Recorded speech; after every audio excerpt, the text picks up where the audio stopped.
Hello everyone, welcome to my class. Dr. Shobana's PDF materials are now available for PGTRB units 1, 4, 5, 7, 8 and 9. So, in the 6 units kumana PDF materials inkita available irukku. If you want to buy them, you have to text in WhatsApp or Telegram to 7200893046. So இந்த நம்பருக்கு வாட்ஸ்அப்லேயோ டெலகிராம்லேயோ text பண்ணி இதை வாங்குறதுக்குரிய வழிமுறைகளை நீங்கள் தெரிஞ்சுக்கலாம். இந்த யூனிட்ஸில் இருக்கக்கூடிய எல்லா டாபிக்ஸ்க்குமான டீட்டெயில்டு சம்மரிஸும் எம்சிக்யூஸும் நான் இந்த PDF மெட்டீரியல்ஸில் ப்ரொவைட் பண்ணியிருக்கேன்.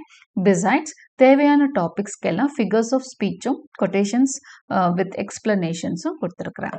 ஓகே, ஸோ இதுக்கான ஃபர்தர் ரெஃபரன்ஸ் கீழே நீங்கள் டிஸ்கிரிப்ஷன் பாக்ஸ்லையும் பார்க்கலாம். நான் இன்னைக்கு கிளாஸ்க்குள்ள போகலாம்.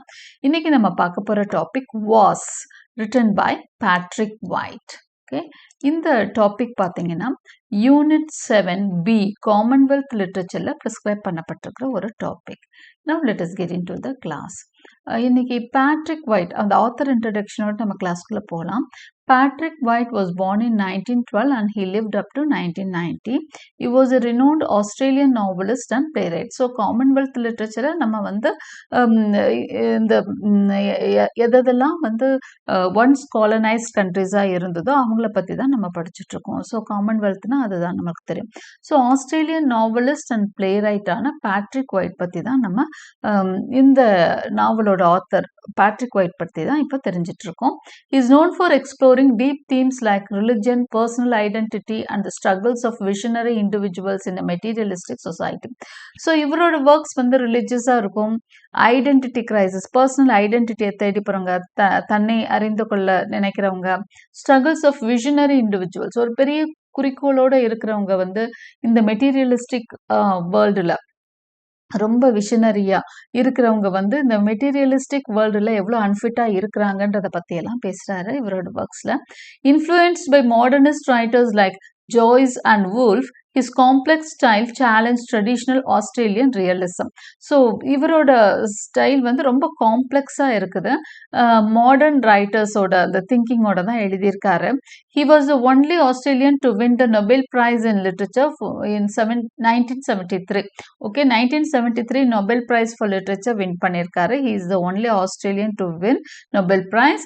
Born in London to Australian parents, he was educated in England and studied languages at Cambridge.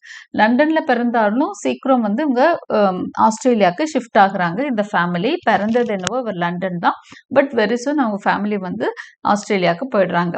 During world war II, he served in the Royal Air Force and met his lifelong partner Manly Lascaris. After returning to Australia in 1948, White wrote acclaimed novels such as The Tree of Man and Was. So World War IIல அவர் British air force serve பண்ணியிருக்காரு. அவரோட life long partner Manoly லஸ்காரிஸையும் அந்த டைம்ல meet பண்றாரு. அதுக்கப்புறம் he comes back to Australia in 1948. அதுக்கப்புறம் தான் he started writing. அவரோட ரொம்ப எல்லாரும் ப்ரைஸ் பண்ற ஒர்க்ஸ் எல்லாம் அதுக்கப்புறம் தான் எழுதுறாரு.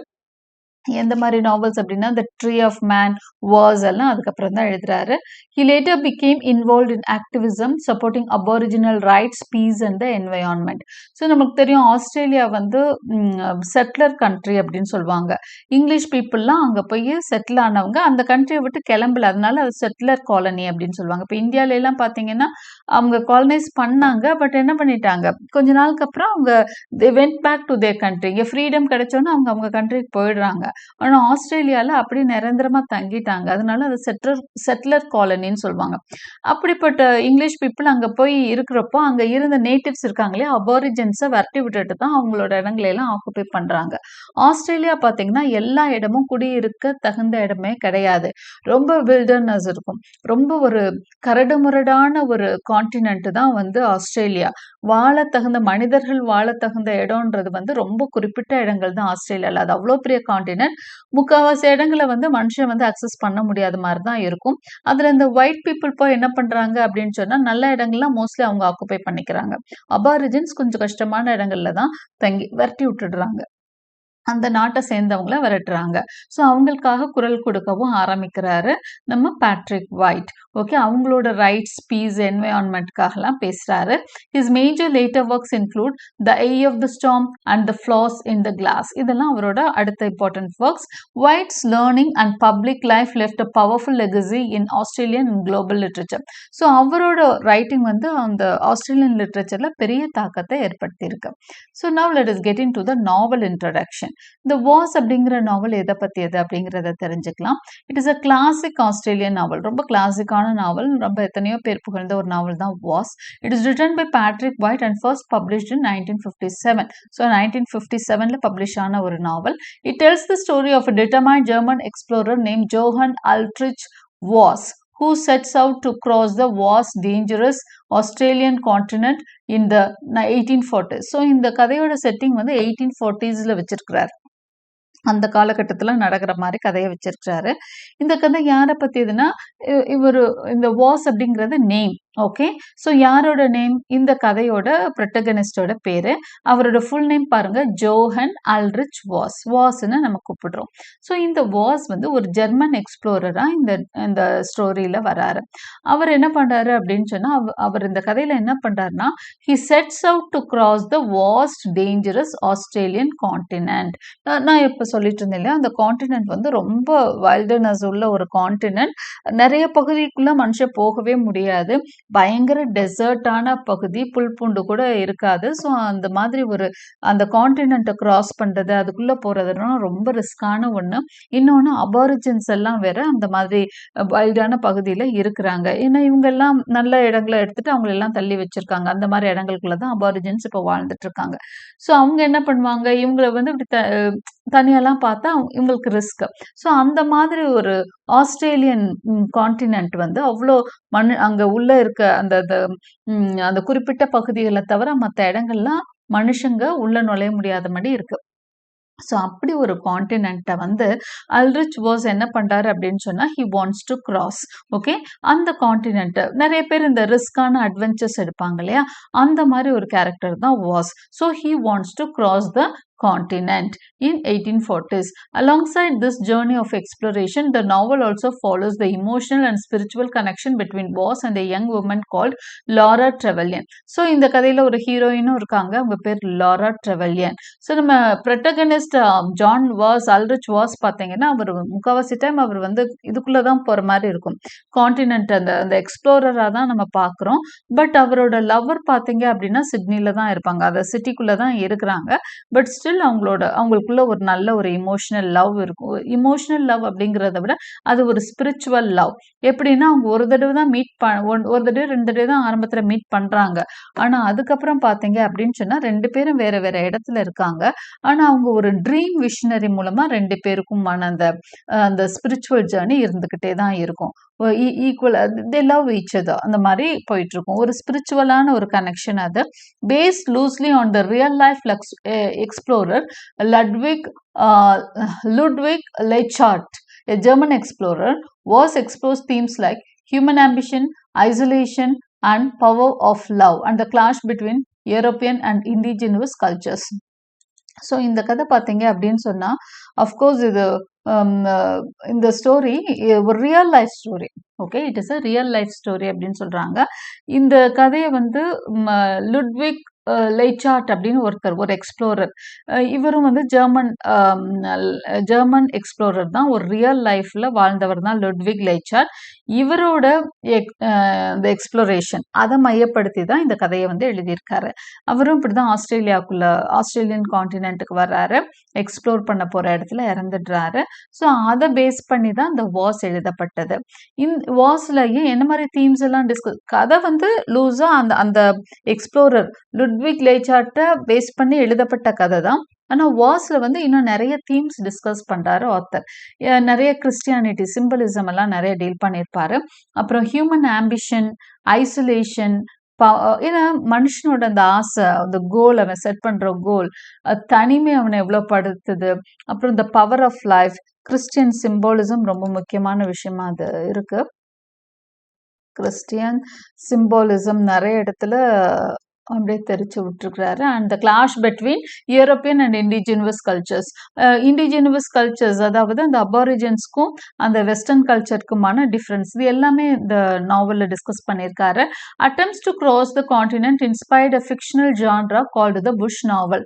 அப்புறம் இங்கே ஒரு சின்ன இன்ஃபர்மேஷனும் கொடுத்துருக்காங்க. இந்த டைப் ஆஃப் நாவல் அதாவது இந்த மாதிரி ஒரு தெரியாத ஒரு இடங்களுக்குள்ள டிராவல் பண்ணி இந்த அட்வென்ச்சர்லாம் பண்ணுறாங்க இல்லையா, புதுசாக யாரும் பார்க்காத தெரியாத இடங்களுக்குள்ள போய் அதை வந்து ஜெயிக்கிறது வந்து அந்த டைம்ல வந்து நிறைய மக்களுக்கு அது ஒரு பெரிய கோலா இருந்தது. ஸோ இது மாதிரி நிறைய பேர் டிராவல் பண்ண ஆரம்பிச்சதுனால ஒரு புது வகையான ஒரு ஜான்ராவே உருவாச்சு. அதுக்கு பேர் வந்து புஷ் நாவல். இந்த புஷ் நாவலை சேர்ந்தது தான் நம்ம Voss. Okay, such novels discuss the daring explorations of Europeans in exotic threatening and unknowable places. So இந்த மாதிரி நாவல்ஸ் புஷ் நாவல்ஸ்ல பார்த்தீங்கன்னா இந்த டேரிங் எக்ஸ்ப்ளரேஷன்ஸ் ஆஃப் யூரோப்பியன்ஸ் நம்ம பார்க்க முடியும். யூரோப்பியன்ஸ் இருக்காங்களே அவங்க தான் நிறைய கண்ட்ரீஸ்ல இந்த மாதிரி ரொம்ப அட்வென்ச்சரஸான ஒரு இந்த இது பயணங்கள்லாம் மேற்கொள்வாங்க, எக்ஸ்ப்ளோர் பண்ணுவாங்க. ஸோ அதை பற்றி பேசுகிறது தான் புஷ் நாவல்னு ஒரு தனி ஜான்ராவே அது உருவாகுது. Patrick white has followed this genre in is novel was. So இந்த புஷ் நாவலில் இருக்கக்கூடிய நிறைய எலமெண்ட்ஸை தன்னோட நாவலில் யூஸ் பண்ணிக்கிறாரு, வாஸில் யூஸ் பண்ணியிருக்காரு Patrick White. So this is an introduction about the novel. Now let us get into the characters of the novel. John Ulrich Voss. இதுதான் நம்மளோட protagonist. He is a proud and intelligent German explorer. ரொம்ப அவருக்கு வந்து இது pride உண்டு. மனுஷனால தன்னால எதையும் சாதிக்க முடியும். ஏன்னா அவர் வந்து ஜெர்மன் ஐடியலிசம் ஃபாலோ பண்ற ஒருத்தர் தான். அந்த ஜெர்மன் ஐடியலிசம்னால வளர்க்கப்பட்ட ஒருத்தர் தான் இந்த ப்ரொட்டகனிஸ்ட். ஸோ அது என்ன சொல்லுது, மேனுக்கு வந்து ஒரு பெரிய வில் இருக்கு, சூப்பர் ஹியூமனா இருக்க முடியும் மேன்னால, அப்படிங்கிறது தான் ஜெர்மன் ஐடியலிசம். மனுஷனால எதுவும் முடியும்ன்றது. ஸோ அந்த மாதிரி ஒரு தாட்டோட வளர்ந்தவர் தான் அவர். So very intelligent man and a proud man. He is deeply ambitious and wants to achieve greatness by crossing the Australian continent. அப்போ அவரோட மனசுக்குள்ள இருக்கிற ஒரு பெரிய கோல் என்னன்னா ஆஸ்திரேலியன் கான்டினென்ட்டை நிறைய பேர் ட்ரை பண்றாங்க, கிராஸ் பண்ண முடியல. ஸோ ஆனால் இவர் வந்து என்னால் முடியும்னு நினைச்சு வர்றாரு, ஆஸ்திரேலியன் கான்டினென்ட்டை கிராஸ் பண்ணணும்னு நினைக்கிறாரு. இதுதான் அவரோட பெரிய கோலா இருக்கு. Okay, he is also a lonely man full of pride, vision and inner struggles. அவர் வந்து ஒரு தனிமையை விரும்புகிறவர் தான், லோன்லி மேன் தான். பயங்கர ப்ரைட் உண்டு, ஆனாலும் விஷன் உண்டு. ஓகே, பெரிய ஒரு இது உண்டு, தீர்க்கதரிசி மாதிரி ஒரு பெரிய விஷயத்தை அச்சீவ் பண்ணணுன்ற ஒரு விஷன் உண்டு, ப்ரைடு உண்டு, கர்வம் உண்டு, இன்னர் ஸ்ட்ரகிள்ஸும் இருக்கு. மனசுக்குள்ள நிறைய ஸ்பிரிச்சுவல் போராட்டங்களும் அவருக்கு உண்டு. லாரா ட்ரெவல்யன் இவங்க தான் வந்து heroine. She is a reserved intelligent woman living in Sydney. சிட்னியில் வாழ்ந்துட்டு இருக்காங்க. She is drawn to Voss and builds a strong emotional and spiritual connection with him. அவங்க 1 or 2 times தான் 2 பேரும் மீட் பண்ணியிருக்காங்க. ஆனால் 2 பேருக்கும் உள்ள பயங்கரமான ஒரு அண்டர்ஸ்டாண்டிங்கும் பாண்டிங்கும் ஏற்படுது. அவங்களுக்குள்ள இருக்கிறது வெறும் இமோஷனல் மட்டும் இல்லை, ஸ்பிரிச்சுவல் கனெக்ஷனும் இருக்கும். ஏன்னா அதுக்கப்புறம் அவங்க பார்த்துக்கவே இல்லை, ஆனாலும் அவங்களுக்குள்ள வந்து அந்த ட்ரீம் விஷன்ஸ் மூலமா அவங்க பேசிக்கிறாங்க. ஸோ மோஸ்ட்லி த்ரூ லெட்டர்ஸ் இல்லைன்னா லெட்டர்ஸ் மூலமா பேசிக்கிறாங்க. She represents com wisdom and quiet strength. Okay, அமைதியான ஒரு அறிவாளியான ஒரு ஸ்ட்ரென்த் இருக்கு. பட் அது வெளியே காமிக்காம அமைதி மூலமாவே ஒரு சில பேர் இருப்பாங்களே ஸ்ட்ராங்கா இருப்பாங்க, ஆனால் வெளியே ஆர்ப்பாட்டம் பண்ண மாட்டாங்க. அந்த மாதிரி ஒரு கேரக்டர் தான் Laura. Mister Bonner, Laura's uncle and a wealthy merchant in Sydney. He sponsors Voss's expedition and serves as a link between Voss and the colonial world. So mister banner யாரு அப்படின்னு சொன்னா லாராவோட அங்கிள். அவங்க வீட்டில் தான் Laura வளர்ந்துட்டு வர்றாங்க. Mister பானரோட knees, அண்ணன் பொண்ணும் அக்கா பொண்ணு தான் லாரா. ஸோ இவங்க வந்து அந்த சிட்னியில் ஒரு பெரிய மெர்ச்சன்ட், வெல்தி மெர்ச்சன்ட் தான் மிஸ்டர் பானர். அவர் தான் வாஸோட இந்த எக்ஸ்பெடிஷனுக்கு செலவுக்கு பணம் கொடுக்க போறவர். ஏன்னா அவர் வாஸ் தனியாக போக முடியாது. அந்த எக்ஸ்பெடிஷனுக்கு கண்டிப்பாக அவருக்கு என்ன தேவை, ஒரு பெரிய குரூப் தேவை. அவங்க எல்லாத்துக்கும் ஸ்பெண்ட் பண்ண அந்த செலவுகளை மிஸ்டர் பானர் ஏற்றுக்கிறார். Mister Judd, he is former convict who joins the expedition. இதில் ஒரு ஃபார்மர் கன்விக்ட், ஒரு கன்விக்டாக இருந்தவன், ஒரு குற்றவாளியாக இருந்து இப்போ ரிலீஸ் ஆகி வந்து இந்த எக்ஸ்பெடிஷனை ஜாயின் பண்ணிக்கிறான் mister Judd. He is one of the few survivors and becomes an important symbol of humility and endurance. இவனை வந்து ஆக்சுவலாக அந்த கிறிஸ்டியன் சிம்பாலிசமில் ஒரு யூதனா வெளிப்படுறாங்க, ஜுடாயிசம் அந்த ரிலிஜனை சேர்ந்தவன் மாதிரி தான் இவனை போர்ட்ரே பண்றாங்க. ஏன்னா அவன் வந்து கடைசியில வந்து அவரோட நம்பிக்கையை காப்பாத்தல, வாஸை வந்து கைவிட்டுட்டு வெளியே வந்துட்டான், அந்த எக்ஸ்பெடிஷன்ல இருந்து வெளியே வந்துட்டான். எப்படி ஜூஸ் வந்து அவரை காட்டி கொடுத்துட்ட மாதிரி இவங்க ஜூடை வந்து அந்த மாதிரி தான் போர்ட்ரே பண்ணியிருக்கிறாரு. ஸோ இதனால தான் கிறிஸ்டியன் சிம்பாலிசம் அதிகம் இருக்கு அப்படின்னு சொல்றோம். So this is he's a former convict who joins the expedition. Is one of the few survivors. இந்த எக்ஸ்பெடிஷன்ல பொழைச்சு வர்ற ஒரு சில பேர்ல மிஸ்டர் ஜூட் ஒருத்தன். அடுத்ததா tick, an aboriginal guide who travels with the expedition. இவன் வந்து அபாரிஜின்ஸ் அந்த அந்த ஒரு கைட், அவன் அபாரிஜின் இனத்தை சேர்ந்தவன். he helps the group navigate the land and represents the wisdom of indigenous culture. இப்போ இண்டிஜினஸ் கல்ச்சருக்குன்னு ஒரு விஸ்டம் இருக்கும். இவங்க ஃபுல்லா சயின்டிஃபிக்கா ஒரு சில விஷயங்களை நம்புவாங்க. எப்பவுமே அந்த ஊர் அந்த மண்ணை சேர்ந்தவங்க ஒரு சில அறிவு இருக்கும் அவங்களுக்கு, எப்படி போகணும், இதை எப்படி செய்யணும்னு. அந்த மாதிரி ஒரு கைடு அவங்க வச்சுக்கிறாங்க பக்கத்துல. பெல்லா ராட்க்ளிஃப், நீ boner, Laura's cousin, who hosts the garden party at the end of the novel where Was's statue is unveiled. So இந்த ஸ்டோரியில கடைசியில வாஸ் இறந்துடுறாரு. அந்த கடைசியில அவரோட சிலையை திறந்து வைக்கிறதுக்கான அந்த வேலையை வந்து பெல்லா ராட்க்ளிஃப் பண்றாங்க. இவங்க வந்து லாராவோட கசன். அவங்க தான் கடைசியா ஒரு பார்ட்டியில வாஸோட ஸ்டாச்சுவை திறந்து வைக்கிறாங்க. So now let us get into the plot summary. Was arrives in Sydney. Okay, நமக்கு ஒரு சின்ன சம்மரி தான் நம்ம கொடுத்துருக்கு. இங்கே நம்ம பெரிய அளவில் மெட்டீரியல்ஸ் நமக்கு ரிட்டன் மெட்டீரியல்ஸ் கிடைக்காததுனால I have just given a vague summary. The novel begins in colonial Sydney in 1840s. Johann Ulrich Voss, a serious and thoughtful German man brought up with German idealism. Right.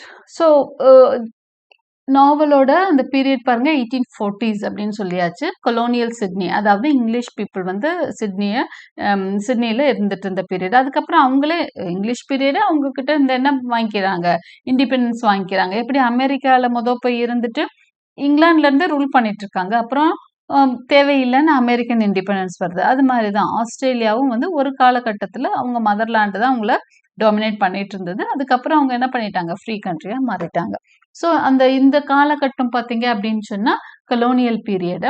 John Ulrich Voss, a serious and thoughtful German man brought up with German idealism. So German ஐடியலிசம்ல வளர்க்கப்பட்ட, அதாவது மேனால எதுவும் சாதிக்க முடியுன்ற ஒரு ஐடியலிசம்ல வளர்க்கப்பட்ட ஒருத்தர் தான் Johann Ulrich Voss. He has come to Australia with dreams of crossing the continent. So அவரோட கனவு என்னன்னா பெரிய கனவு என்னன்னா கான்டினென்ட்டை கிராஸ் பண்ணி காமிக்கணும். அது ஒரு பெரிய வாஸ்ட் கான்டினென்ட்டை, ரொம்ப யாராலையும் செய்ய முடியாத ஒரு வேலை, அதை செய்யணும்னு ஆசைப்படுறார். He meets mister Bonner, a wealthy merchant who agrees to sponsor his expedition. So கண்டிப்பாக அவருக்கு அவ்வளோ பணம் இல்லை, அதனால ட்ரீம் பெருசாக இருக்குது ஆனால் கையில் பணம் இல்லை. So he meets mister Bonner. அவர் வந்து அந்த இதை ஏற்றுக்கிறார். ஏன்னா இது வந்து நிறைய பேர் இதை செஞ்சு காமிச்சா பெரிய பெருமை. ஓகே, அந்த இவருக்கும் நிறைய ஸ்பான்சருக்கும் பெருமையா தான் இருக்கும், அவர் தான் ஸ்பான்சர் பண்ணாருன்னு. Okay, at Bonner's home Voss meets Laura Trevelyan. So போனரோட வீட்டில் தான் லாராவும் வாஸும் சந்திச்சுக்கிறாங்க. போனஸ் நீஸ், இவங்க யாருன்னா போனரோட அக்கா பொண்ணு நீஸா. Though they are very different in background and personality, Voss and Laura feel a deep connection from their first meeting. ரெண்டு பேருக்கும் எந்த வித ஒற்றுமையும் இல்லை, அவங்களோட வளர்ப்பு முறையில் வாழ்ந்த விதங்கள்ட்டு எதுவுமே இல்லைன்னா கூட ரெண்டு பேருக்கும் ஃபர்ஸ்ட் மீட்டிங்ல இருந்தே அப்படி ஒரு டீப் கனெக்ஷன் வந்துடுறத நம்ம கவனிக்கிறோம். அடுத்து connection between Voss and Laura. Voss and Laura barely spend time together before he leaves, but they form a strong emotional bond. அது ஒரு ஸ்பிரிச்சுவல் பாண்ட் கூட. அதிக நேரம் அவங்க ரெண்டு பேரும் ஒருத்தருக்கு ஒருத்தரோட ஸ்பெண்ட் பண்ணலைன்னா கூட அவங்களுக்குள்ள பெரிய ஒரு இமோஷனல் ஸ்பிரிச்சுவல் பாண்ட் உருவாகுது. After was departs on his journey, they continue to communicate through letters. Their relationship becomes more spiritual than romantic, and each of them imagining and shaping the other in their minds. Letters மூலமா அவங்களுக்குள்ள communication நடக்குது. இன்னும் அவங்களோட relationship இன்னும் bonding அதிகமாகி ரொம்பவே ஸ்பிரிச்சுவலா மாறி அவங்களோட மைண்ட்ஸ்ல ஒருத்தர் என்ன பண்றாங்க, ஷேப் பண்ணிட்டு இருக்காங்க. அவங்களோட திங்கிங் இவ அப்படிதான் நினைப்பான்ற மாதிரி ஒரு விஷனரியாவே அவங்களுக்குள்ள அந்த கனெக்ஷன் வந்து கண்டினியூ ஆயிட்டு இருக்கு. Laura, who is thoughtful and reserved, begins to see was as a symbol of something greater than just a man. லாராவை பொறுத்த வரைக்கும் வாஸ் வந்து அதாவது ஒரு பெரிய ஒரு அச்சீவர். ஓகே, அவனால எதுவும் சாதிக்க முடியும். அதுவும் இல்லாம அவன் வந்து ஒரு சாதாரண மனுஷனே இல்லைன்னு தான் அவன் ஒரு அற்புதமானவன் நம்புறாங்க Laura. The expedition begins. Wars begins this expedition with a small group of men. So ஒரு சின்ன குரூப் ஆஃப் பீப்புளோட தான் அவர் கிளம்புறாரு எக்ஸ்பெடிஷனை. The team includes settlers, a freed convict named Jude, and 2 aboriginal guides, including Dick. So ஃபுல்லாக எல்லாரோட நேமும் இங்கே வரல நம்மளுக்கு. ஒரு சில செட்டிலர்ஸ், அதாவது இங்கிலீஷ் பீப்புள் இருக்காங்க, ஒரு கன்விக்ட் இருக்கான், அவன் பேர் ஜூட், அப்புறம் 2 அபாரிஜினல் கைட்ஸ் இருக்காங்க, டிக்கும் சேர்ந்து ஒரு 2 அபாரிஜினல் கைட்ஸ் இருக்காங்க. The group sets out from the coast in the unknown interior of Australia. So அவங்க வந்து எங்கேருந்து கிளம்புறாங்க, ஒரு கோஸ்ட்லேருந்து கிளம்புறாங்க, ஆஸ்திரேலியாவில் இருக்கக்கூடிய ஒரு கோஸ்ட்லேருந்து கிளம்புறாங்க. At first there is excitement and hope. ஆரம்பத்தில் ரொம்ப எக்ஸைட்மெண்ட்டோட தான் கிளம்புறாங்க. ஆனால் நாட்கள் போக போக அது ரொம்ப டஃப் ஆகுது அவங்களுக்கு. However, the journey quickly becomes very difficult. They face intense heat, drought and later heavy rain. இது எல்லாமே அவங்க ஃபேஸ் பண்ணிட்டு இருக்கிறாங்க. Yes, the expedition begins. Voss begins his expedition with a small group of men. So ஒரு small குரூப்போட தான் அவர் கிளம்புறாரு. டீம்ல யாரெல்லாம் இருக்கிறாங்க அப்படிங்கிற டீட்டெயில்ஸ் கூட நம்ம இதில் பார்த்தோம் இந்த பேராகிராஃப்ல. ஓகே, இந்த journey quickly becomes very difficult. ஆரம்பத்தில் ஒரு ஹோப்போடு அவங்க கிளம்புனா கூட லேட்டர் அந்த ஜேர்னி அந்த இது இருக்கு இல்லையா, அந்த ஹார்ட்ஷிப்ஸ் வந்து அவங்கள ரொம்பவே கஷ்டப்படுத்துது. They face intense heat, drought and later heavy rain. எல்லா விதமான எக்ஸ்ட்ரீம் கிளைமேட்ஸும் பார்க்குறாங்க. இன்டென்ஸ் ஹீட்டும் பார்க்குறாங்க, ட்ராட் பஞ்சம் இருக்குது, ஹெவி ரெயினும் பார்க்குறாங்க. ஸோ எக்ஸ்ட்ரீம் கிளைமேட்ஸ் எல்லாம் அவங்க பார்த்துட்டு போயிட்டு இருக்காங்க. Okay, now challenges and inner struggles பார்க்கலாம். உங்களுக்கு ஏற்பட்ட சவால்கள் என்ன, உங்களோட போராட்டங்கள் என்னென்ன, எக்ஸ்டர்னல் ஸ்ட்ரகிள்ஸ், இன்னர் ஸ்ட்ரகிள்ஸ் எல்லாத்தையும் பார்க்கலாம். As the group moves deeper into the outback, the harsh environment begins to affect them physically and emotionally. எப்போ நம்ம ஃபிசிக்கலாக அஃபெக்ட் ஆகுறோமோ மென்டலாகவுமே அஃபெக்ட் ஆயிடும். ஓகே, காய்ச்சலில் ஒரு 4 நாள் படுத்தா நம்ம மனசு என்ன ஆயிரும், அப்படியே அதோட வெளியில் உடம்பு தான் பாதிக்கப்படுதுன்னு இல்லை, மனசும் சேர்ந்து பாதிக்கும். அதே மாதிரி மனசு பாதிச்சுனாலும் உடம்பு பாதிக்கும். ஓகே, ஒரு டிப்ரெஷனுக்குள்ளே போனோம்னா அது உடம்புலையும் நம்மளுக்கு எதிரொலிக்கும். ஸோ அது ரெண்டுக்கும் ஒரு கனெக்ஷன் இருக்கத்தான் செய்யுது. ஸோ அந்த ஹார்ஷ் என்வயான்மெண்ட் என்ன பண்ணுது, அவங்களை ஃபிசிக்கலாகவும் இமோஷனலாகவும் அவங்களோட அந்த உறுதியெல்லாம் தகர்க்குது. Voss becomes more controlling and obsessed with his goal. ஆனால் அவங்க கூட வர்றவங்களாம் அப்படியே டென்ஷன் ஆகுறாங்க, அவங்களால முடியல. ஆனால் இவர் என்ன பண்றாரு, அப்படியே அந்த கோலை ரீச் பண்ணணுங்கிறதுனால அப்படியே கண்ட்ரோலிங் அந்த இதை எடுக்கிறார். ஓகே, போயே ஆகணும், வந்ததை செஞ்சுதான் ஆகணுன்ற மாதிரி நடங்க அப்படின்ற மாதிரி ஆரம்பிக்கிறார். He starts to believe he has a special destiny. ஸோ அவர் தன்னை சுப்பீரியர் பவரை நினச்சிக்கிறாரு. நம்ம ஒரு பெரிய விஷயத்த செய்ய போறோம், நம்ம அதை சாதிச்சுதான் ஆகணும் அப்படின்னு நினைக்கிறார். His pride and belief in himself grows stronger, but so do his doubts and loneliness. அவரோட ப்ரைடு, அவரோட கர்வம், அவரோட பிலீஃப் இன் ஹிம்செல்ஃப். ஏன்னா நம்ம சொன்னோம் ஜெர்மன் ஐடியலிசம் பின்பற்றினவர் அவர் அப்படின்னு சொல்லிட்டு தான் ஆரம்பத்திலே அவரை பற்றி இன்ட்ரோ கொடுத்துருக்கோம். ஸோ அவர் வந்து தன்னை ரொம்ப அதிகமாக நம்புறாரு. ஆனால் நாள்பட அவருக்கு சந்தேகங்களும் வருது. நம்ம இது சரியா, நம்ம பெரிய விஷயத்தை எடுத்துட்டோமோன்றதும். He begins to have dreams and visions that blur the line between reality and imagination. அதாவது அவருக்கு வந்து ட்ரீம்ஸ் வருது. அது என்ன பண்ணுது அப்படின்னு சொன்னா, ரியாலிட்டி, அவரோட இமேஜினேஷன்ல அவர் ஒரு பெரிய சூப்பர் ஹீரோ. ஓகே, அவரால் பெரிய விஷயங்களை சாதிக்க முடியும். ஆனால் ரியாலிட்டியில அது அப்படி கிடையாது. அவருக்கும் எல்லா பிரச்சனையும் வருது, உடம்புல நிறைய பிரச்சனைகள் வருது. அவரால் அந்த ஹார்ட்ஷிப்ஸ் அவரால் தாண்டது ரொம்ப கஷ்டமா இருக்கு. ஸோ ரியாலிட்டிக்கும் இமேஜினேஷனுக்கும் இடையில உள்ள போராட்டத்தை பார்க்குறாரு. Throughout the novel, his relationship with Laura continues even when they are far apart.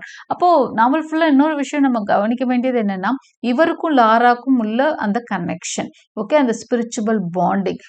ரொம்ப தூரம் தள்ளி தள்ளி இருக்கிறாங்க, 2 பேரும் பக்கத்திலே கிடையாது. அவங்க மீட் பண்ணது ஒரு 2-3 தடவை தான். அவங்க பெருசா அவங்க லவ்வை வந்து எக்ஸ்போஸ் பண்ணிக்கவே கிடையாது, ப்ரப்போஸ் பண்ணவும் இல்லை, எதுவுமே செய்யலை. ஒரு 2-3 தடவை பார்த்துருக்காங்க, அவ்வளோதான். But Voss and Laura connect through letters, thoughts and even visions. So அவங்களுக்குள்ள எப்படி பரிவர்த்தனை நடக்குது, பரிமாற்றம், அவங்களுக்குள்ள அந்த ஃபீலிங்ஸ் எப்படி போகுது அப்படின்னா, லெட்டர்ஸ் மூலமா, எண்ணங்கள் மூலமா, விஷன்ஸ் மூலமா, ட்ரீம் விஷன்ஸ் மூலமா கூட அவங்களுக்குள்ள அந்த ஸ்ட்ராங் பாண்டிங்கை பார்க்க முடியுது.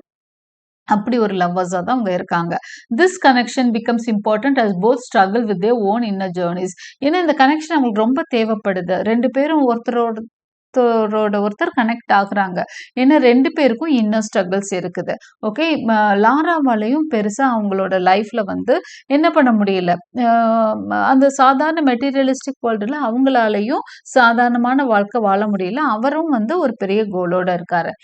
Laura faces her own challenges in Sydney. அவங்க என்ன பண்றாங்க, ஒரு குழந்தைய தத்தெடுத்து வளர்த்து கல்யாணமே பண்ணிக்காம என்ன பண்றாங்க, she adopts a child and tries to fit into the society. எப்படியாவது இந்த சொசைட்டிக்குள்ள ஃபிட் ஆகணும்னு பார்க்குறாங்க. But she also feel spiritually tied to Voss. ஆனா அவங்களுக்கும் அது பெருசா சூட் ஆகல. அதே மாதிரி வாஸோட ரொம்ப கனெக்ட் ஆகி இருக்காங்க.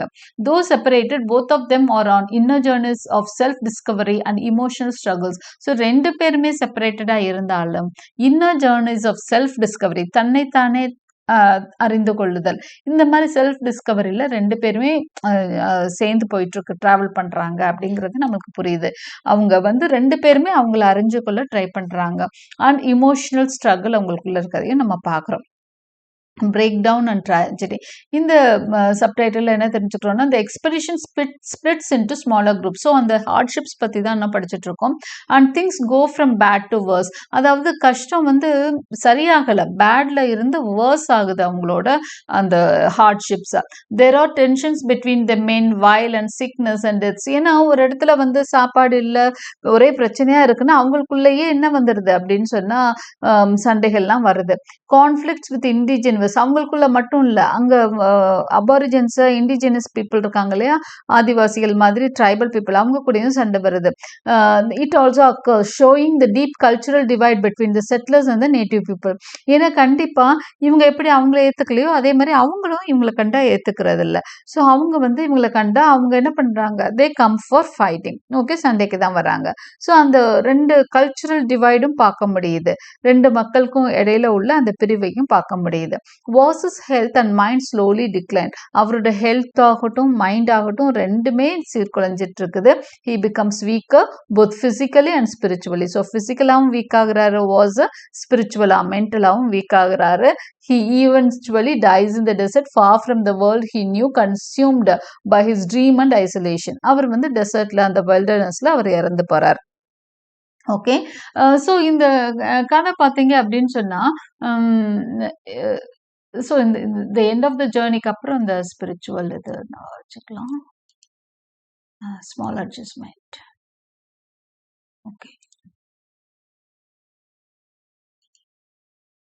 ஸோ இந்த எண்ட் ஆஃப் த ஜேர்னியை நம்ம பார்த்துட்டு spiritual things and visions போலாம். Eventually was dies in the desert, broken by nature and his own pride. சரி, அவர் எப்படி சாகுறார் அப்படின்னு பார்த்தா, இயற்கையினாலையும் அவரோட கர்வத்தினாலையும் தான் அவர் இறந்து போறாரு. இயற்கை வந்து ரொம்ப மோசமான அந்த இயற்கையும் அவரோட கர்வமும். ஏன்னா போயே தீருவேன், பிரச்சனை ஆரம்பிச்சோன்னு திரும்பி இருந்திருக்கலாம், ஆனா திரும்பல. கண்டிப்பா இதை செஞ்சேதான் ஆகணும் அப்படின்னு மற்றவங்களையும் கம்பல் பண்ணி கூப்பிட்டு போறாரு. பணம் வாங்கியாச்சு, நீங்க வந்தேதான் ஆகணும்னு கூப்பிட்டு போறாரு. The exact details of Foss's death are not shown directly or in a dramatic scene. அவர் எப்படி இறந்து போறாருலாம் சீன் வைஸா இதை நரேட் பண்ணலாம் யாருமே கிடையாது. எப்படி அவர் இறந்து போறாருலாம் தெரியல. மோஸ்ட்லி அவர் வந்து உடம்பு சரியில்லாம அந்த கிளைமேட்டிக் கண்டிஷன்ஸ்ல இருந்திருக்கலாம், இல்லைன்னா அவர் மனசு உடம்பெல்லாம் சதஞ்சு போய் இருந்திருக்கிறாரு. இன்னொரு ஆப்ஷனும் சொல்றாங்க, மேபி ஒரு அபாரிஜினல்ஸ்ட பிடிப்பட்டும் இறந்திருந்திருக்கலாம். இந்த மாதிரி அவங்க வந்து அவரை கொண்டிருக்கலாம். ஏன்னா அபாரிஜின்ஸ்க்கும் உங்களுக்கும் அடிக்கடி சண்டை நடக்குது. ஸோ அந்த மாதிரி ஒரு பிரச்சனையில கூட அவர் இறந்திருக்கலாம். இந்த மாதிரி எது வேணாலும் அவரோட டெத்துக்கு ரீசனா இருந்திருக்கலாம். Instead his death is revealed indirectly and symbolically. அப்போ அவரோட டெத் எப்படி வந்து வெளிப்படுது அப்படின்னு சொன்னா, இன்டைரக்டாவும் சிம்பிள்ஸ் வச்சும் தான் வெளிப்படுது. Matching the novel spiritual and mystical tone. ஏன்னா ட்ராமாட்டிக்கா காமிக்க முடியாது, ஏன்னா கதை ஃபுல்லாவே அந்த மாதிரி தான் போகுது, ஸ்பிரிச்சுவலான ஒரு ஸ்டோரி தான். சிம்பிள்ஸ் அதிகமா யூஸ் பண்ணி தான் கதையை நகர்த்திட்டு போறாரு. ஸோ இந்த அவர் சாகுறதை மட்டும் அப்படி ட்ராமாட்டிக்காலாம் காமிக்க மாட்டாங்க, அதுவும் வந்து அந்த மாதிரி இன்டைரக்டா தான் சொல்லப்படுது. His death is not shown as a complete failure. ஆனா அதே சமயம் அவர் இறந்ததுனால அவரோட எக்ஸ்பெடிஷன் ஃபெயிலியர்லாம் கிடையாது. Instead it becomes a part of something greater. இது ஒரு பெரிய achievement. Is death is not heroic or dramatic, but it feels sacred and spiritual. Heroic இல்ல, அவர் வந்து பெருசா தன்னோட அந்த குழுவுக்காக உயிரை அர்ப்பணிச்சாரு, பெரிய ஹீரோயிக்கா இறந்தாரு, அந்த மாதிரி எல்லாம் இல்லாம போகலாம். ஆனா அது புனிதமான ஒரு இறப்பா பார்க்கப்படுது. It feels sacred and spiritual, almost like a sacrifice or surrender to the vast mysterious land. என்ன சாக்ரிஃபைஸ்? அந்த ஒரு பெரிய மிஸ்டீரியஸ் லேண்டை பத்தி ஆராய்ச்சி பண்றது ஒரு பெரிய ஒரு தூய்மையான ஒரு புனிதமான ஒரு பணிதான். ஏன்னா எந்த ஒரு லேண்டுகையும் பத்தி தெரிஞ்சுக்கிறது, மனுஷனை போய் இருக்க முடியுமான்னு பார்க்கறதெல்லாம் பெரிய நல்ல விஷயமா அப்ப பார்க்கப்பட்டது. ஸோ அவரோட அந்த விஷயம் வந்து என்னவா இருந்தது அப்படின்னு சொன்னா ஒரு சாக்ரிஃபைஸா தான் பார்க்குறாங்க. ஒரு மிஸ்டீரியஸ் லேண்ட், ஒரு புரிப்படாத ஒரு லேண்டு தான் ஆஸ்திரேலியா. அதை பத்தி தெரிஞ்சுக்க போய் உயிர் விட்ட ஒருத்தரா பார்க்குறாங்க. அவரோட லைஃப், அவரோட டெத் வந்து ஒரு சேக்ரடா, ஒரு ஸ்பிரிச்சுவலானதா கருதப்படுது. Many years later Laura attends a garden party hosted by her cousin Bella Radcliffe. So இந்த நேம் ஆல்ரெடி பார்த்துருப்போம். இந்த போனஸோட டாட்டர்னு நினைக்கிற அந்த எக்ஸ்பெடிஷனோட பணம் கொடுத்து அனுப்புறாரு இல்லையா, அவரோட டாட்டர் பெல்ல ராட்கிளிஃப், அவ வந்து ஒரு கார்டன் பார்ட்டி கண்டக்ட் பண்றாங்க. அதுக்கு லாரா வர்றாங்க. At this party, a statue of Voss is being unveiled to honor his exploration. So அவரை மரியாதை செய்யும் பொருட்டு ஒரு ஸ்டாச்சு அந்த கார்டன் பார்ட்டியில் அன்வைல் பண்ணுறாங்க. அவரோட சிலையை திறந்து வைக்கிறாங்க. Mister Judd, the only surviving member of the expedition, also attends. So இதுக்கு மிஸ்டர் ஜுத் வராரு. இவர் வந்து அந்த எக்ஸ்பெடிஷன்ல இருந்து கலந்துக்கிற ஒரே ஆள்னா மிஸ்டர் ஜுத் தான். ஓகே, அவர் வந்து வெளியே வர்றதுனால அந்த சிம்போலிக்கா அதனாலதான் ஜுத் அப்படின்ற அந்த பேர் அவர் வச்சிருக்கிறாரு. ஜுடாயிஸ்ட், அதாவது ஜியூன் காமிக்கிறதுக்காக. Laura speaks with him briefly and they both reflect silently on what was truly meant. Laura வந்து பெருசா ஒன்றும் பேசல. ஏன்னா வாஸை பத்தி பேசுறதுக்கெல்லாம் பெரிய விஷயங்கள் இல்லை. ஆனா அவங்களுக்கு உண்மையில தெரியும் வாஸ் வந்து ஒரு சிம்பிள், ஒரு மெமரி. அவங்களுக்கு அவரை பத்தி நிறைய தெரியும். ஆனா வெளி மக்களுக்கு தெரியாது. அது அவங்கள அதிகமா வெளிப்படுத்தவும் இல்லை வாஸை பத்தி. This ending shows that even though Voss failed in his journey, his story still lives in people's minds and hearts. So இந்த ஸ்டோரியோட எண்டிங் வந்து டிராஜிக்கா இருக்கு. ஒரு ஃபெயிலியரா இருந்தா கூட, வாஸோட ஜேர்னி ஃபெயிலியர் ஆனா கூட அவரோட story it still lives on in people's minds and hearts.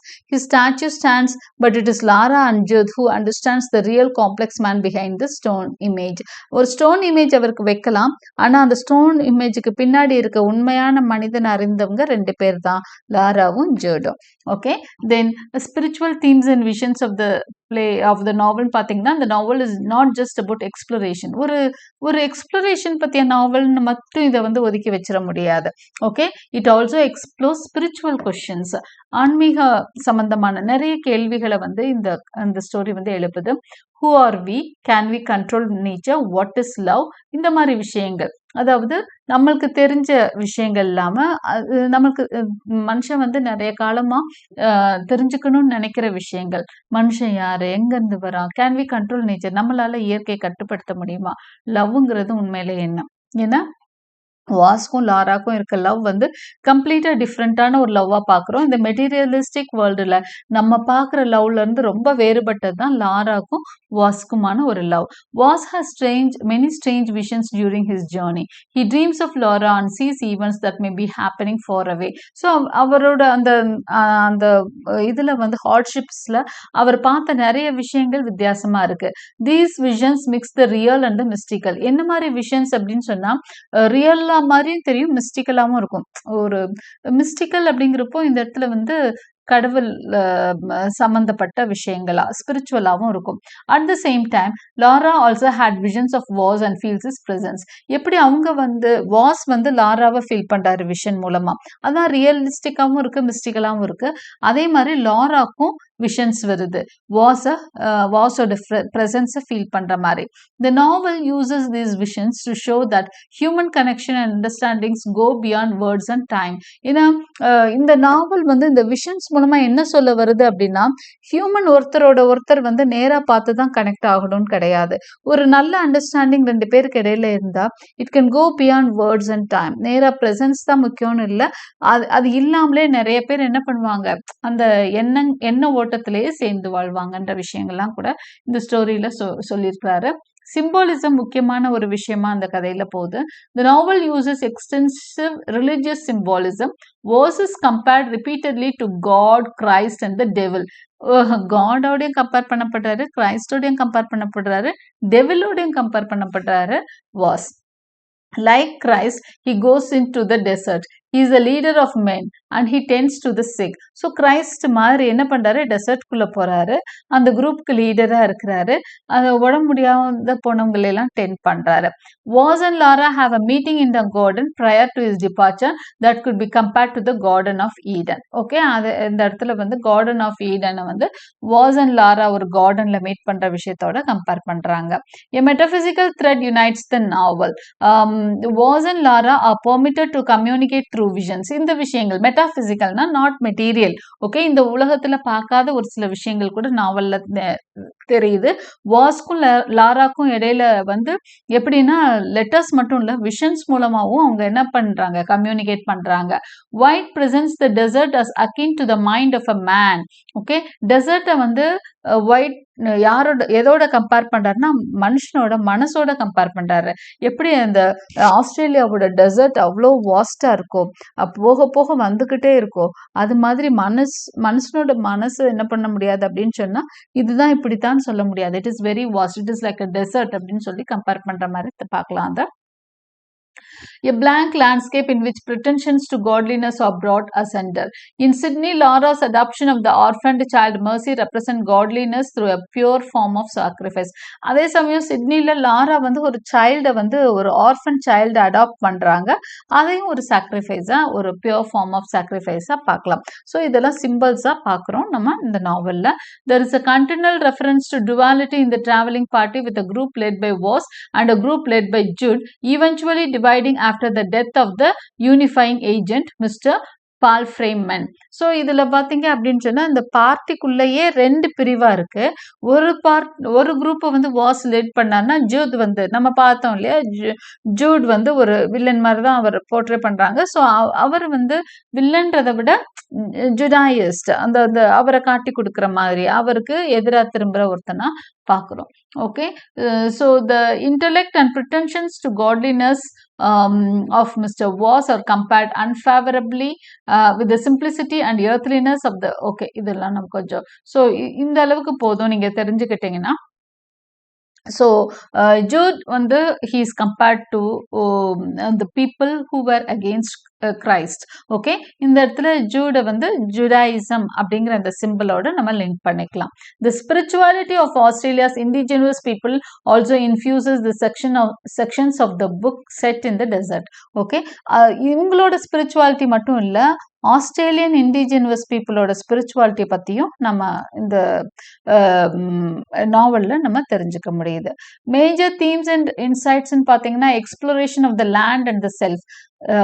இந்த நாவலில் வந்து லேண்டை மட்டும் எக்ஸ்ப்ளோர் பண்ணல, மனுஷன் வந்து தன்னோட செல்ஃப் தன்னைத்தானே ஆராயவும் தன்னைத்தானே இது பண்ணிக்கிறான், எக்ஸ்ப்ளோர் பண்ணவும் ட்ரை பண்ணுறான். Okay, Voss's journey is not only a physical journey, physical journey மட்டும் இல்லை, ஸ்பிரிச்சுவல் ஜேர்னி தான். Okay, it is also a spiritual journey. He travels deeper into the land, he also looks deeper into his own soul, facing his fears, hopes and beliefs. ஏன்னா எந்த அளவு அவர் டீப்பரா லேண்டுக்குள்ள போக போக தனக்குள்ளேயும் hour travel பண்ண ஆரம்பிக்கிறாரு. Okay, தன்னோட own சோல்குள்ள travel பண்ண ஆரம்பிக்கிறாரு. அதே மாதிரி தான் லாராவை பத்தியும் தெரிஞ்சுக்கிறோம். இந்த லாராவும் அப்படிதான் இருக்காங்க. இந்த கிளாஷ் ஆஃப் கல்ச்சர்ஸ் பார்க்குறோம். எப்படின்னா யூரோப்பியன் செட்டிலர்ஸ் ஒரு பக்கம், அபாரிஜினல் ஆஸ்திரேலியன்ஸ் ஒரு பக்கம், 2 பேருக்கும் உள்ள வித்தியாசங்கள் வந்து இந்த நாவல்ல நிறையவே காமிக்கப்படுது. While some characters like Dick, இவன் வந்து aborigine. Okay, he represents understanding. Most of the settlers bring destruction and misunderstanding, showing the impact of colonization. ஒரு சில கேரக்டர்ஸ் டிக் மாதிரி ஒரு சிலர் தான் என்ன பண்றாங்க, நல்ல செட்டிலரா காமிக்கிறாங்க, மற்றவங்க எல்லாம் வந்து டிஸ்ட்ரக்ஷன் கொண்டு வர்றதா தான் நம்ம பார்க்குறோம். love and spiritual connection. The love story between Woz and Lara is not traditional. இந்த ட்ரெடிஷ்னலான ஒரு லவ் ஸ்டோரியை அதை போர்ட்ரே பண்ணலை இந்த இடத்துல. Love story, they are not lovers in the usual sense. Usual சென்ஸில் நம்ம பார்க்குற லவ்வர்ஸ் மாதிரி அவங்க இல்லை. But the deep spiritual bond shows different kind of love. அவங்களுக்கு இருக்க ஒரு லவ் வந்து ஒரு ஸ்பிரிச்சுவல் லவ்வாக பார்க்குறோம். One that is emotional, intellectual and lasting. அது இமோஷனலான ஒரு லவ், இன்டெலெக்சுவலான லவ், லாஸ்டிங் லவ். அது வந்து அது ஏன்னா அந்த மாதிரி ஒரு லவ்ல பிரிவுக்கு வழி இல்லை. Isolation and fried. Was becomes more and more alone during the journey. his pride keeps him from connecting with others. கொஞ்சம் கர்வமான ஒரு கேரக்டரா தான் நம்ம வாஸ் பார்க்குறோம். அந்த கர்வம் வந்து அவரை ஐசோலேட் பண்ணது மற்றவங்க கிட்ட இருந்து அப்படிங்கிறதையும் தெரிஞ்சுக்கிறோம். மேன் வர்சஸ் நேச்சரும் இதுல முக்கியமான தீம் தான். மேன் என்ன நினைக்கிறான் அப்படின்னு சொன்னா, இந்த இயற்கையை அடக்க முடியுமான்னு பார்க்குறான், இயற்கையை ஜெயிக்க முடியுமான்னு பார்க்குறான், தோத்து போறான்றதை தான் தெரிஞ்சுக்கிறோம். The novel exposed the brutal indifference of the Australian landscape and the limits of human ambition. மனுஷன் எவ்வளவு என்ன பண்ணினாலும் நேச்சருக்கு முன்னாடி he is very very limited. அவனோட ஆம்பிஷன்ஸ், அவனோட கோல்ஸ் எல்லாத்தையும் ஒரு லிமிட்ஸ்குள்ளே தான் வைக்க முடியும். நேச்சர் நினச்சதுன்னா மனுஷனால ஒன்றுமே பண்ண முடியாது. நேச்சரை ஜெயிக்கலாம் மனுஷனால முடியவே முடியாது அப்படிங்கிற கான்செப்டும் சொல்லப்படுது. ஏன்னா அவர் கஷ்டப்பட்டு சாகுறாரு, அந்த வைல்டர்னஸை வந்து அவரால் ஜெயிக்க முடியல அப்படிங்கிறது தான் ஸ்டோரியோட கன்க்ளூஷனாக இருக்கு. Woz is a deep poetic symbolic novel about a man's dream to conquer the learn and find meaning in life. Okay, so இந்த ஸ்டோரி வந்து எப்படி அப்படின்னா, மனிதனோட கனவு லேண்டை வந்து ஜெயிக்கணும் அப்படின்னு நினைக்கிறான். ஓகே, ஆனா வந்து லைஃப்ல மீனிங் அதுதான் லைஃபுக்கான மீனிங் நினைக்கிறேன். Okay, Patrick white masterfully blends the outer journey of exploration with the inner journey of emotion and thought. அப்போ அவுட்டர் ஜேர்னியும் இன்னர் ஜேர்னி, ஒரு பக்கம் exploration, outer journey. Inner journey என்ன, அவரோட மனசுக்குள்ள இருக்க இமோஷன், தாட், இது ரெண்டே அழகா பிளெண்ட் பண்ணி கொடுக்கணும்னு பேட்ரிக் ஒயிட் நினைக்கிறாரு. Through strong characters like Woz and Lara, the novel shows us how love, ambition, culture and nature all shape human lives. So இந்த ரெண்டு அழகான கேரக்டர்ஸ் மூலமா, வாஸ், லாரா மூலமா இந்த ஸ்டோரி வந்து நிறைய விஷயங்களை அழகா காமிக்குது. Though Woz's expedition ends in tragedy, the story leaves us with powerful insights about human condition, the struggle for meaning and the lasting power of spiritual connection. வாஸோட expedition வந்து தோல்வியில முடிஞ்சாலும் இந்த கதை வந்து நிறைய பவர்ஃபுல்லான இன்சைட்ஸ், நிறைய விஷயங்களை ஆழமான கண்ணோட்டத்தை நம்மளுக்கு தருது. ஏன்னா ஹியூமன் கண்டிஷன் பத்தி, ஹியூமனால என்ன லிமிட்ஸ்குள்ள மனுஷன் இருக்கான்றதை நமக்கு புரிய வைக்குது. Struggle for meaning, the lasting power of spiritual connection. Spiritual கனெக்ஷன்ங்கிறது வந்து எப்பவுமே இருக்கக்கூடியது, அழிஞ்சே போகாதது. ஓகே, இமோஷனல் பாண்டிங், மனுஷனோட கனெக்ஷன் தான் அழிஞ்சிரும். ஆனால் ஸ்பிரிச்சுவலாக ஒருத்தரோட கனெக்ட் ஆகிட்டோம்னா அந்த பாண்டிங் வந்து எப்பவும் இருக்குன்ற மாதிரி விஷயங்கள்லாம் இந்த ஸ்டோரி மூலமாக, இந்த நாவல் மூலமாக பேட்ரிக் வாஸ் வந்து எடுத்து வைக்கிறார். I hope you like my explanation. Thank you for வாட்சிங்.